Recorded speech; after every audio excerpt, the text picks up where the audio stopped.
여호와는 내게 복을 주시고 너를 지키시기를 원하며 여호와는 그의 얼굴을 내게 비추사 은혜 베푸시기를 원하며 여호와는 그 얼굴을 내게로 향하여 두사 평강 주시기를 원하노라. 새벽에 복된 기도자 여러분, 주님을 만나는 하늘 행복이 있고 주 앞에 부르짖는 자의 영광 가운데 늘 하나님의 은총이 풍성하기를 소망합니다. 이제 우리가 읽어갈 말씀은 시편 80편입니다. 탄식시를 배경으로 지금 우리가 시편 79편부터 83편까지 읽어가고 있습니다. 우리는 그 안에서 하나님의 구원의 기대로 충만한 희망을 함께 누릴 수 있기를 소망합니다. 80편의 시의 중요한 상징적인 시구는 세 주제로 나눠집니다. 80편은 양떼에 대한 이야기가 나옵니다.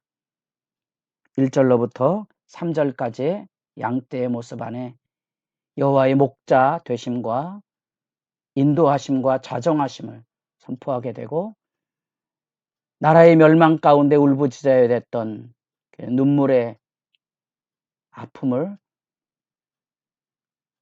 만나게 되는 4절부터 7절까지의 단락이 있습니다. 눈물의 양식을 먹이시며 많은 눈물을 마시게 하셨나이다. 세 번째 주제는 이제 8절부터 시작되는 포도나무에 대한 비유의 말씀이 우리가 시 안에서 만나는 중요한 주제입니다. 역사적인 현실은 나라를 잃어버린 그런 현실입니다. 그래서 79편은 주 기반이 성전을 중심으로 한 예루살렘의 파멸이라면 80편은 아마도 우리가 여기 주변 국가에 대한 이야기로 나오는 것으로 보아서는 북이스라엘 나라의 멸망을 기반으로 하고 있는 것으로 학자들이 추정을 하고 있습니다. 우리는 시편을 읽으며 그 구체적인 어떤 현실은 상황에 따라 다 다룰 수 있지만 그 현실에 대한 기본 개념들만 가지고 시편을 이해하는 게 도움이 됩니다. 왜냐하면 정확한 분석의 구체적인 역사 현실을 찾아가는 일은 난망한 일입니다. 그것은 그렇게 쉽지 않은 작업이고 그냥 하나님의 말씀이 나라를 잃어버린 현실 그 중에 한 가지 북이스라엘 파멸 속에서 시편을 좀 읽어가는데 말씀을 이해하는 그런 지혜를 얻어갈 수 있기를 바랍니다. 그 역사의 현실 앞에서 여러분들이 반복해서 80편을 읽으면 중요한 단어들이 반복되어 나오는데 그 중에 대표적인 언어가 비춘다는 말입니다. 그래서 비춘다는 말이 반복되어 나오면서 1절에도 빛을 비추소서 3절에도 주의 얼굴 빛을 비추소서 17절에도 그리고 19절에도 빛에 대한 이야기들이 들려지고 있음으로써 그 안에서 우리는 그 빛의 의미가 무엇을 의미하는 걸까를 생각하게 됩니다. 좀 어렵지만 그 빛에 대한 기본적인 개념은 용례상, 언어 용례상 1절에 나타난 빛을 비추소서 이 말하고 3절에 나타난 얼굴빛을 비추소서 또 19절에 나오는 얼굴의 광채를 비추소 이 말은 뉘앙스가 좀 다릅니다.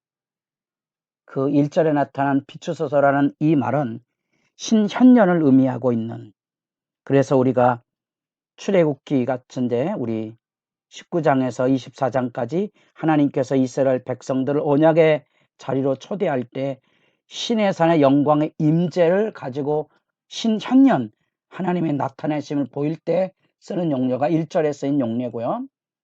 3절 19절에 증거되고는 그 내용의 말씀은 그 빛을 비춘다는 말은 우리 민수기 6장에 제사장의 축복 기도문이 있습니다. 그 얼굴을 향하여 드사 그 얼굴빛을 비추사 그래서 하나님의 도우심을 하나님의 복된 은총으로 맞아주심을 기대하고 있는 내용이 그것에 담겨져 있습니다. 그런 점에서 이 시편 80편의 기도를 요약하면 3절에 하나님이여 우리를 돌이키시고 주의 얼굴을 비추사 우리가 구원을 얻게 하소서 하는 그 주제입니다. 돌이키시고는 일반적으로 회개하고 우리가 돌아간다는 그 개념이거든요. 우리가 하나님 앞에 탄식하고 죄 용서를 구하며 하나님께 회개할 때 하나님도 우리를 향한 그 진노와 분노를 다 씻으시고 우리에게 찾아오셔서 하는 그런 개념을 담고 있습니다. 그 빛의 얼굴을 우리는 이 탄식의 절망 가운데서 이 80편을 통하여 하나님 앞에 부르짖는 기도를 배우게 되는 거지요. 나를 잃어버린 그 만국의 처참한 현실 앞에서 광야의 목자로서 하나님께서 얼굴빛을 비추는, 그래서 1절부터 3절까지 안에 담겨진 하나님의 영광의 현현, 산천이 떠는 하나님의 임재의 실제를 광야의 목자로서 우리 가운데 오셔서 우리가 당하고 있는 현실의 고통을 건져주시기를 기대하고 있는 내용이 첫 번째 단락의 주제입니다. 그래서 신현년의 영광의 비춤이 3절에는 얼굴빛을 비추소서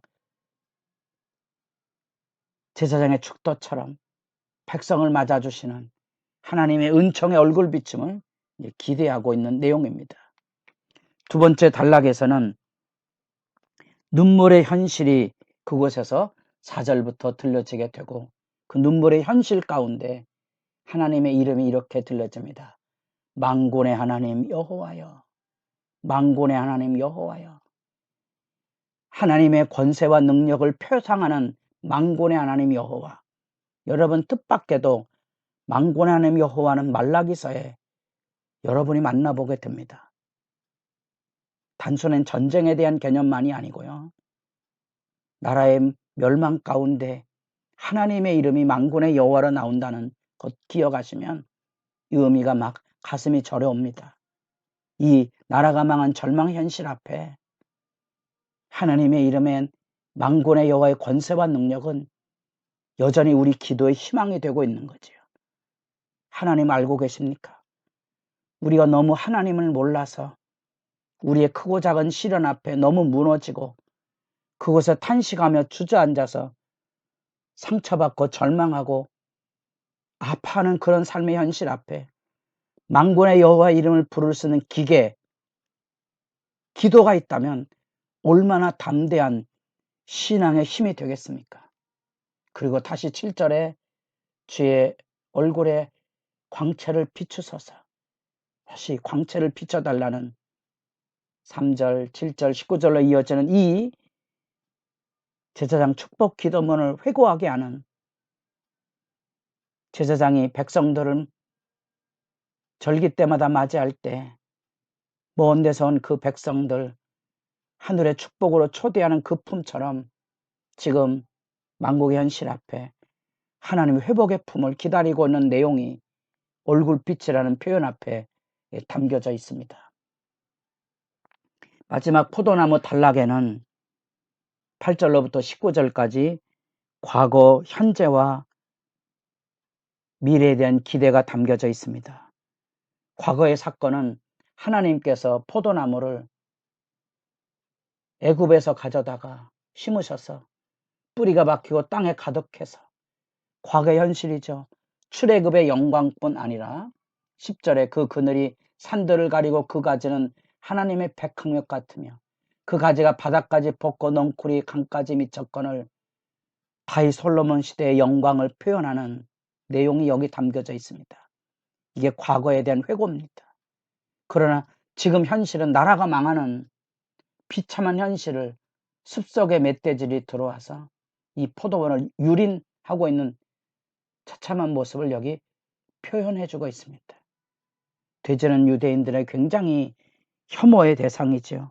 그 돼지가 와서 질밟고 있다는 사실입니다. 그 안에서 이제 하나님께 기도를 드리고 있는 겁니다. 14절.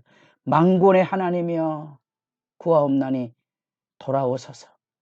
하늘에서 굽어보시고 이 포도나무를 돌보소서. 주의 오른손으로 심으신 줄기여 주를 위하여 힘있게 하신 가지니이다. 하나님에 대한 기대, 그 기대를 무엇으로 표현하고 있는 거니? 주의 손으로, 그 권능의 오른손으로, 그리고 그 얼굴빛으로 우리에게 오소서. 현실의 비참함을 미래의 기도와 기대를 가지고 하나님 앞에 기도를 마치고 있습니다. 우리는 이 80편 말씀 안에서 돌이키소서. 우리가 돌아갈 뿐 아니라 하나님도 우리에게 돌아오소서. 그리고 그 얼굴빛을 비추소서.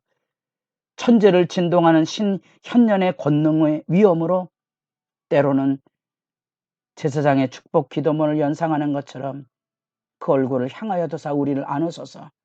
그래서 구원하소서. 이 기도문을 배울 뿐 아니라 그 영광의 임재와 축복을 기도하며 우리는 그 안에서 놀랍지만 과거의 풍요로움에 모든 것을 잃어버린 현실 앞에 하나님 앞에 기도하며 기대하는 희망. 19절 말씀은 탄식시의 결론으로서 우리의 기도의 마침이기도 하지요. 만군의 하나님 여호와여 우리를 돌이켜주시고 주의 얼굴의 광채를 우리에게 비추셔서 우리가 구원을 얻으리이다. 이 하나님의 임재의 영광이 여러분도 때로는 견디기 어려운 눈물골짜기를 지나갈 때 그 마음에 절망과 상처와 아픔을 담지 말고 이 위대한 기도로서 이겨냄으로써 또 이겨낸다는 당당함으로써 푸른 초장을 향하여 나아가는 일에 행복한 기도자, 믿음의 승리자들이 될 수 있기를 바라며 탄식의 기도가 여러분의 기도 앞에 상수와 같은 역사로 다가올 수 있기를 바랍니다.